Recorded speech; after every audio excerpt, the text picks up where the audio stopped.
शशि के पास चलते हैं। वो शपथ दिलाएंगे 24वें मुख्यमंत्री के तौर पे सम्राट चौधरी को, और ये उनका काफिला अब राजभवन के लिए कूच करते हुए यहाँ से। और अब देखिए पूरा का पूरा जो एसएसजी का घेरा है वो सम्राट चौधरी की सुरक्षा में इस वक्त सम्राट चौधरी की सुरक्षा में लगा हुआ है।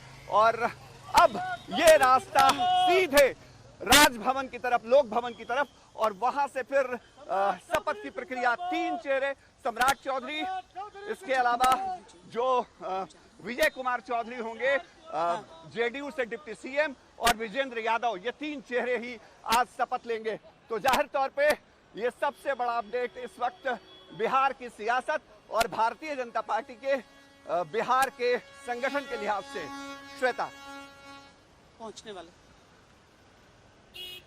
ये आप वहां की हलचल दिखा रहे हैं, मैं यहाँ की हलचल दिखा देती हूँ। यहाँ पर लोक भवन के बाहर अब जितने मेहमान आ रहे थे उनको गाड़ियों को जल्दी से जल्दी वहां से हटाया जा रहा है, क्योंकि सम्राट चौधरी अब किसी भी समय यहाँ पर आएंगे, वहां से निकल रहे हैं। तो यहाँ पर वो अनाउंसमेंट शुरू हो गई हैं, और जितनी गाड़ियां थी, जो आप इधर भी गहमा गहमी उसे देख लीजिए कि पुलिस ये कोशिश कर रही है। दरअसल जो भी शपथ ग्रहण के लिए आ रहा है सब तो हैं वीआईपी, लेकिन अब सबको यहां से हटाया जा रहा है, क्योंकि मुख्यमंत्री का काफिला आएगा तो उसे सीधा गेट के भीतर जाना है, सीधा राजभवन के भीतर जाना है। पर वो गेट सामने से ब्लॉक्ड होने के नाते वहां पर अभी जो कैविकेड है उसके जाने में दिक्कत आ सकती है। इसीलिए फिलहाल सबको यहां से हटाने के प्रयास यहां पर चल रहे हैं। जो सुरक्षाकर्मी यहां पर हैं वो जल्दी से जल्दी इस पूरे हिस्से को खाली कराने में जुटे हैं, लेकिन बड़ी जाम की तरह की स्थिति यहां पर हो गई है। यहां पर सारी गाड़ियां एक के पीछे एक लग गई हैं, और यहां से बड़ी दिक्कतें आएंगी कि सबको हटाएं और आगे फिर मुख्यमंत्री का शपथ लेने के लिए जो यहाँ पर सम्राट चौधरी पहुंच रहे हैं, उनका काफिला सीधे भीतर की तरफ दाखिल हो जाए। इससे पहले सम्राट चौधरी से पहले एक ही उप मुख्यमंत्री रहे थे बिहार के, जो मुख्यमंत्री बने थे, यानी कर्पूरी ठाकुर। कर्पूरी ठाकुर जी जब यहाँ पर डिप्टी सीएम थे, उसके बाद सीएम हुए, लेकिन सम्राट चौधरी डिप्टी सीएम से सीएम बनने वाले, मतलब देखिए बहुत तरीके से, बहुत सारी चीजों के हिसाब से इतिहास रचा जा रहा है।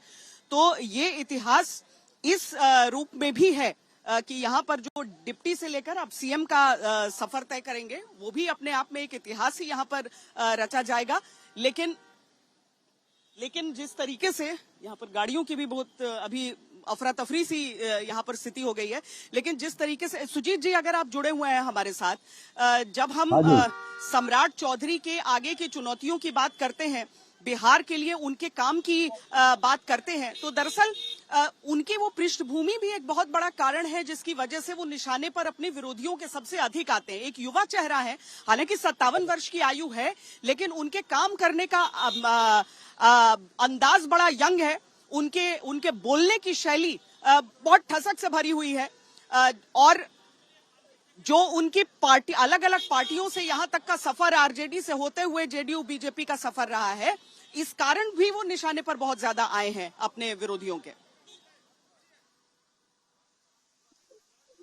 बिल्कुल श्वेता, आपने जो कहा कि सम्राट चौधरी का जो राजनीतिक सफर है वो कई पार्टियों से होकर गुजरा है, और अंत में वो बीजेपी में पहुंचा है, और बीजेपी ने जो जिस प्रकार से तरजीह दी है और जिस प्रकार से उनको आगे बढ़ाया है, निश्चित तौर पर अभी सम्राट चौधरी लोक भवन के अंदर चले गए हैं। पंचमुखी हनुमान मंदिर से आशीर्वाद प्राप्त करने के बाद अब शपथ लेने के लिए प्रवेश कर गए हैं, और आप देख रही होंगे कि काफी भीड़ है यहाँ। एक बात और बताना चाहता हूँ सम्राट चौधरी के बारे में। बिहार का जो इतिहास है उसमें 8 उप मुख्यमंत्री हुए हैं, 9 मान लीजिए 9 मुख्यमंत्री, उप मुख्यमंत्री हुए, डिप्टी सीएम हुए हैं। इसमें से एक डिप्टी सीएम, पहले की बात बता रहा हूँ, जो मुख्यमंत्री बने थे वो है कर्पूरी ठाकुर।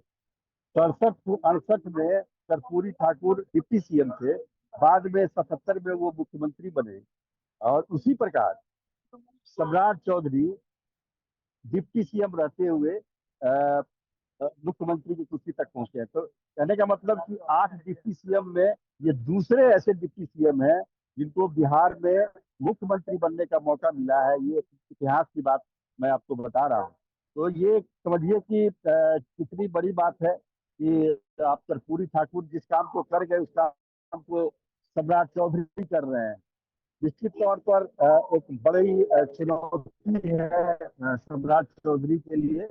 और जिस प्रकार से उन्होंने राजनीति की शुरुआत की थी, तो मुझे याद है कि 1999 में उनको कृषि मंत्री में विभाग में ही माप तौल मंत्री बनाया गया था। सबसे युवा मंत्री थे 99 में। लेकिन उम्र उनकी कम हुई उनके सर्टिफिकेट के हिसाब से। पीके सिन्हा थे उस समय जेडीयू के नेता, वो काफी इनके पीछे पड़े और मीडिया में जब खबरें आई तो अंत में सम्राट चौधरी को इस्तीफा देना पड़ा। फिर बाद में 2000 में वो आरजेडी के टिकट पर चुनाव लड़े और विधायक बने पहली बार।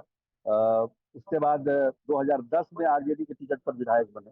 तो इस तरह से उनका सफर चलता गया। 2014 में वो आरजेडी छोड़कर जेडीयू में आ गया, तो 4 विधायक लेके आया उससे उस समय।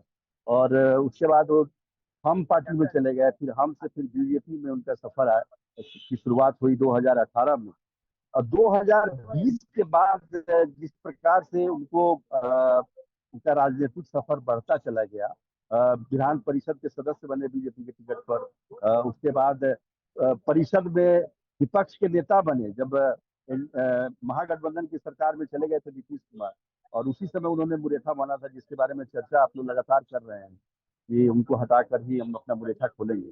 और उसके बाद 2023 में प्रदेश अध्यक्ष बन गए। 2024 में फिर एनडीए की सरकार बनी तो डिप्टी सीएम बने, वित्त मंत्री बने।